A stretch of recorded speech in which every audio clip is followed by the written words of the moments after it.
आप मीडिया के साथी हैं, सभी लोगों का पहले स्वागत करते हुए जो एग्जिट पोल आए हैं और जिस तरह से एग्जिट पोल में एक नॉन बायोलॉजिकल व्यक्ति के द्वारा साइकोलॉजिकल स्ट्राइक करने का प्रयास किया गया है अधिकारियों पर, जो उनके कार्यकर्ता हैं उनका जो मनोबल गिरा हुआ था, जो उनमें निराशा और हताशा थी, उसको बढ़ाने के लिए एग्जिट पोल का सहारा लिया गया। एग्जिट पोल एग्जैक्ट पोल से बिल्कुल अलग है और जिस तरह का एक बेबुनियाद तरीके से बगैर सिर पैर के तरह तरह के एग्जिट पोल दिखाए गए और उनमें कई संस्थानों के द्वारा सिर्फ उन्हीं एग्जिट पोलों को जगह दी गई जिसमें एनडीए की बढ़त थी। बाद में उसको मैनेज करने के लिए कई तरह के और भी एग्जिट पोल आए हैं, जिसमें किसी को उत्तर में ज्यादा दिखा दिया, किसी को दक्षिण में ज्यादा दिखा दिया, किसी को पूरब में ज्यादा दिखा दिया, किसी को पश्चिम में ज्यादा दिखा दिया। ये देश का चुनाव था और देश के चुनाव में लोग मुद्दों पर वोट देते हैं। मुद्दों पर कभी भी केंद्र सरकार के द्वारा या भारतीय जनता पार्टी के नेताओं के द्वारा कोई बातचीत नहीं की गई। उसका सीधा मतलब ये है कि जो 10 वर्ष पहले और जो 5 वर्ष पहले उन्होंने जनता से वादा किया था, उस पर वो खड़े नहीं उतर पा रहे थे। जो उन्होंने रोजगार देने की बात करी थी, 2 करोड़ प्रतिवर्ष और 15 लाख रुपए देने की बात, महिलाओं को सम्मान देने की बात, उस पर वो खड़े नहीं उतरे। इसलिए उन्होंने कभी भी मुद्दों पर बात नहीं की, सिर्फ और सिर्फ चुनिंदों की बात की। चुनिंदों की बात इसलिए मैं कह रहा हूं कि टेलीप्रॉम्प्टर खराब होने के कारण प्रधानमंत्री जी को अडानी और अंबानी के बारे में कुछ बोलने के बजाय वो कुछ और बोल गए और उन्होंने कहा कि जो टेम्पो में पैसा भर भर के जा रहा है अडानी और अंबानी का, अब तक उस पर ना तो किसी देश की संस्था ने, न स्वतंत्र एजेंसी ने कोई पूछताछ करने की जहमत नहीं उठाई है। प्रधानमंत्री जी को बिल्कुल पूछा जाना चाहिए कि वो पैसे कहाँ जा रहे हैं और आपको किन सूत्रों के हवाले से ये बातें सामने आई है। फिर भी जिस तरह से एक माहौल बनाया जा रहा था, उस माहौल को बनाने में वो बुरी तरह से फेल रहे हैं। जो एग्जिट पोल दिखाए गए हैं उनसे एग्जिट पोल की क्रेडिबिलिटी तो समाप्त हो नहीं वाली है।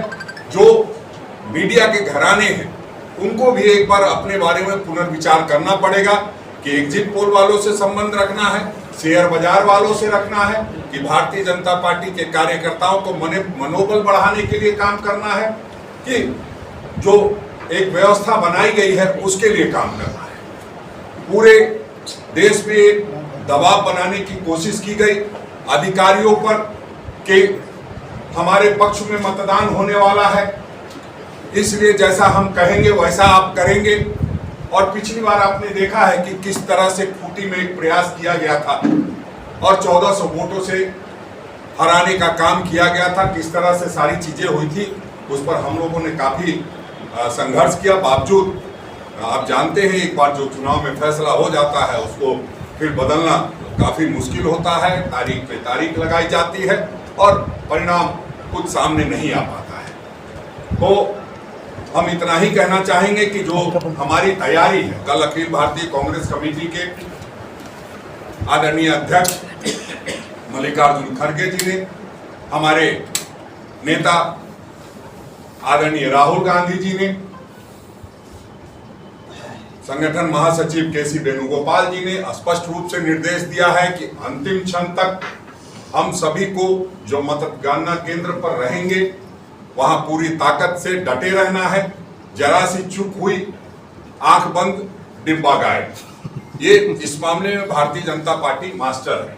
तो इसलिए जरा सा भी पलक नहीं झपकने देना है, पूरी तैयारी के साथ जाना है और जब तक काउंटिंग पूरी तरह से समाप्त नहीं हो जाए तब तक वहां डटे रहना है, क्योंकि इसका खामियाजा हम लोगों ने खूंटी में भुगता है और पूरे देश का एक जो 2019 का हम लोगों का अनुभव रहा है उसको हमारे नेताओं ने हम सबों के साथ शेयर किया है। आज हमने भी अपने जिला अध्यक्षों के साथ, प्रदेश के प्रभारी जो जिला के प्रभारी हैं उनके साथ और बाकी जो तमाम वरिष्ठ नेतागण हैं, मोर्चा और संगठन के लोग हैं उनके साथ, अग्रणी संगठन के लोग और विभाग के लोगों के साथ चर्चा की है किस तरह से पूरे प्रदेश में हम लोग को एक्टिवेट होकर काम करना है।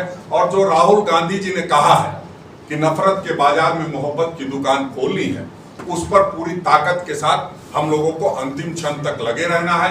आप लोगों के मन में बहुत सारी जिज्ञासाएं होंगी, आप लोग बहुत सारा सवाल भी पूछना चाहते होंगे, क्योंकि आप लोगों ने एग्जिट पोल दिखाया है तो निश्चित रूप से आप ये चाहेंगे कि एग्जिट पोल को आप कैसे समझ पाए और कैसे आगे बढ़ पाए। तो हम एग्जिट पोल को इस तरह से समझते हैं कि हमारे यहाँ एक सीट पर इंडिया गठबंधन के तहत सीपीआई एमएल लड़ रही है चुनाव। वो जो एग्जिट पोल थे उसमें 2-3 सीट दिखाई गई कि इनको मिलेगा, तो ये बिल्कुल तथ्य से परे है। इसी तरह हम तमिलनाडु में 9 सीटों पर चुनाव लड़ रहे हैं, 13 से 15 हमें दिखाया गया।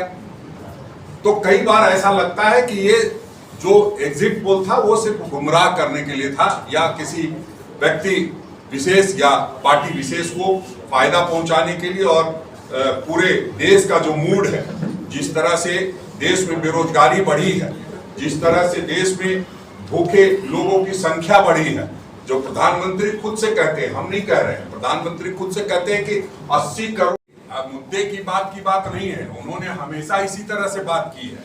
तो परिणाम वैसा ही रहेगा। नहीं, अगर आपको ऐसा लगता है तो देखिए, मैं देखने का अपना नजरिया है।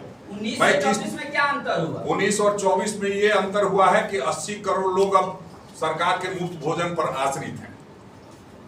19 और इसमें अंतर ये हुआ है कि हमारे युवाओं की बेरोजगारी बढ़ी है। जो 70 करोड़ युवा हैं उसमें 45 साल से ज्यादा युवा जो है वर्ष के युवा हैं वो बेरोजगार हैं, और उस बात को हमने समझाने में और जो बताने में सफल रहे हैं, इसलिए हम ये बात कह रहे हैं। दूसरा सवाल है, क्या राजेश ठाकुर मानते हैं कि देश के सारे डीसी भ्रष्ट हैं? नहीं, जो किसी के कहने पे काउंटिंग में गड़बड़ी कर देंगे, इसलिए कह रहे हैं कि नहीं हम लोग इस पर आंख एकदम खोले रहे। मैंने कहा कि मनोवैज्ञानिक एक दबाव बनाया गया है और उस मनोवैज्ञानिक दबाव में आप भी आ गए हैं, इसलिए इस तरह के सवाल पूछ रहे हैं। मैं समझता हूं कि जो भी अधिकारी होते हैं, निश्चित रूप से एक भारत सरकार का अधिकारी एक बात जरूर सोचता, और जिस तरह की बातें सामने आई है, कई जगहों पर अधिकारियों को धमकाया जा रहा है, कई जगहों पर कई तरह की बातें हुई है, इस बिहार पे हम लोग ये बातें कह रहे हैं। दूसरी बात है कि 10 साल में जो भी एग्जिट पोल आया, तीसरी, हाँ, वो तो कई बार आपको जहां दिखाया गया कि आपकी सरकार बन रही है वहां भी बना, तो मीडिया के तो कई आप एंकरों को बाइकआउट कर चुके हैं। तो क्या कांग्रेस अगर रिजल्ट एग्जिट पोल के अनुसार हुआ तो पूरे देश के मीडिया को बाइकआउट करने जा रही है? नहीं, 2004 और 2009 के जो आप रिजल्ट देखेंगे, एग्जिट पोल देखेंगे, तो आपको ये अंतर साफ पता चल जाएगा। थोड़ा देखने की जरूरत है, हम समझते हैं उसको देखना पड़ेगा कि 2004 और 2009 में क्या किया था। उसके बाद भी हमने क्या मीडिया का बायकॉट किया, हमने उसको स्वीकार किया। आपकी भी गलती नहीं है। अब जब एग्जिट पोल आपको दे रहे हैं इस तरह का वो, तो निश्चित रूप से आप दिखाएंगे। अब बताइए कि अगर चुनाव 5 बजे खत्म हो रहा है और 6:30 बजे आप बता रहे हैं, कई जगह पे पोलिंग 7 बजे तक चलती रही, क्योंकि लोग पोलिंग जो स्टेशन था उसके अंदर आ चुके थे। तो आपने कैसे ये फिक्स कर लिया कि 51% एनडीए को वोट मिल गया, 46% हमको मिल गया? तो कई चीजें शक सुबह पैदा करती है। बाकी लोकतंत्र में जनता जनार्दन होती है। आपको लोकतंत्र में हम चौथा स्तंभ मानते हैं, इसलिए जनता के साथ भी रहेंगे, आपके साथ भी रहेंगे। बिल्कुल चिंता मत कीजिए, आपका विशेष करके बायकॉट नहीं करेंगे।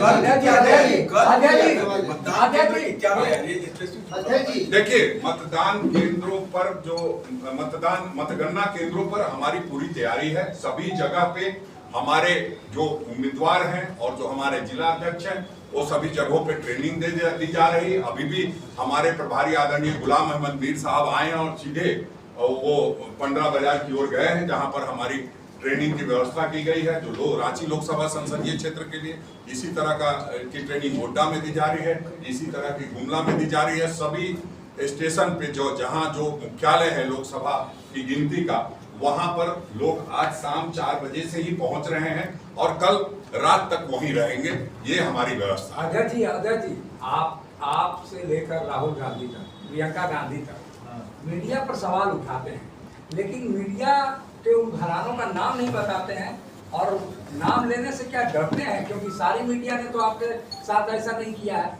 नहीं, देखिए, अब नाम बता देंगे, अगर किसी का कि ये अच्छा कर रहा है तो उसको भी फिर वो लोग गड़बड़ कर देंगे। एक बार मैं बताने लगा था भाषण में कि भाई जो क्या क्या किया, पूछे कि भाई कांग्रेस ने 70 सालों में क्या किया, तो 70 सालों में हमने पहले सोचा बता दूं, फिर उसके बाद लगा कि बता देंगे तो जो बचा है वो भी बेच देगा, इसलिए बताएंगे। तो उसी तरह का सवाल है, इसमें बहुत कुछ नहीं कहना है। आप लोग प्रताड़ित नहीं हो। जो मैं समझता हूँ कि झारखंड के मीडिया के साथियों का बराबर सहयोग